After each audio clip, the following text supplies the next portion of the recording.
आज मैं आपको बताने जा रही हूँ कि श्री राम जी का मंदिर क्यों बनाया जा रहा है। दिल में दिमाग में एक सवाल आ रहा होगा कि श्री राम के मंदिर की ज़रूरत क्या थी। तो उसका आंसर ये है कि क्रिश्चियंस के लिए पायस प्लेस है रोम, मुस्लिम्स के लिए है मक्का मदीना, तो हिंदू के लिए भी एक पायस प्लेस होना चाहिए। तो आंसर है काशी तो है ना, और भी बहुत सारे प्लेसेस हैं। लेकिन श्री राम का मंदिर अयोध्या में क्या, राम में क्या बात है, राम क्यों पूजनीय। तो देखिए, श्री राम जी को कहा गया है पुरुषोत्तम, श्री राम। तो पुरुषोत्तम क्यों कहा गया है? पुरुषोत्तम का अर्थ होता है जो सभी पुरुषों में, स्त्री पुरुषों में उत्तम हो, ऐसे पुरुष। अब श्री राम इतने उत्तम क्यों हैं, उनमें ऐसा खास क्या? श्री राम एक आदर्श पुत्र थे। उन्होंने अपने पिता की आज्ञा का पालन करने के लिए 14 वर्ष का वनवास सहर्ष स्वीकार कर लिया। वे एक आदर्श पति थे, पत्नी व्रता पति थे। उसके लिए उन्होंने इतना संघर्ष किया, इतनी लड़ाई की, और रावण से युद्ध करके उसे हरा कर अपनी पत्नी को वो वापस लेकर आए। तीसरा, वो डाउन टू अर्थ पर्सन थे। वो छोटे बड़े में, जात पात में भेदभाव नहीं करते थे। इसलिए उन्होंने सबरी के द्वारा चखे हुए बेर सहर्ष स्वीकार किए, उन्हें विनम्रतापूर्वक खाया, क्योंकि वो उसमें उनकी अंतर्निहित भावना को अच्छी तरह समझ पा रहे थे। इसलिए वो महान है। चौथा, वो सबसे महत्वपूर्ण है कि वो राजधर्म को एक अपनी पर्सनल लाइफ से ज़्यादा महत्व देते थे। जब किसी धोबी के कहने पर उन्होंने अपनी पत्नी का त्याग कर दिया और अपने बच्चों का भी त्याग कर दिया, तो हमें बड़ा दुख होता है, पर इसको बहुत बारीकी से समझने की आवश्यकता है।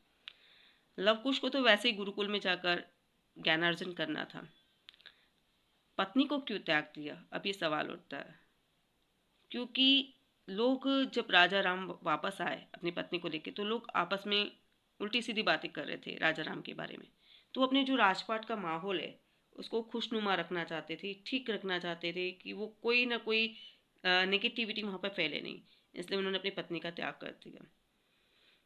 अब यहाँ पे क्वेश्चन आता है कि क्या सीता मैया ही इससे पीड़ित हुई, इससे प्रभावित हुई? नहीं, सीता जी के विरह में राम भी उतने ही पीड़ित हुए हैं, इतने ही दुखी हुए हैं, क्योंकि सीता जी को तो राम का विरह सहन करना ही पड़ा, पर राम को भी उतने ही उसी समय में माता सीता और अपने बच्चों का विरह सहन करना पड़ा। तो तालिका विरह का भाव रहा है।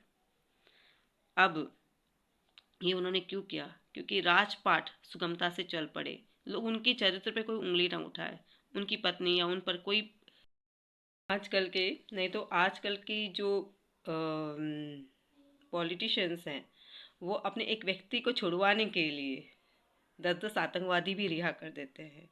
तो पॉलिटिशियंस को श्री रामचंद्र जी से ज़रूर सीखना चाहिए कि हमारे राजधर्म हमारे एक पर्सनल लाइफ से काफ़ी ऊपर है, और उसको एक राजा राम की तरह महत्व देना चाहिए, उंगली ना उठाएं। इसलिए उन्होंने ऐसा किया।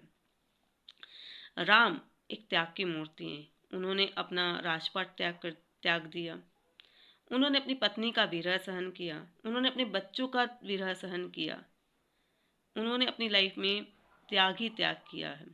आज की ज़िंदगी में हम सभी मुझे ये मिल जाए, मुझे वो मिल जाए, यही सोचते हैं। लेकिन श्री राम महान है, क्योंकि उन्होंने त्याग किया है, इसलिए वो पुरुषों में उत्तम है, पुरुषोत्तम है। श्री रामचंद्र जी की जय।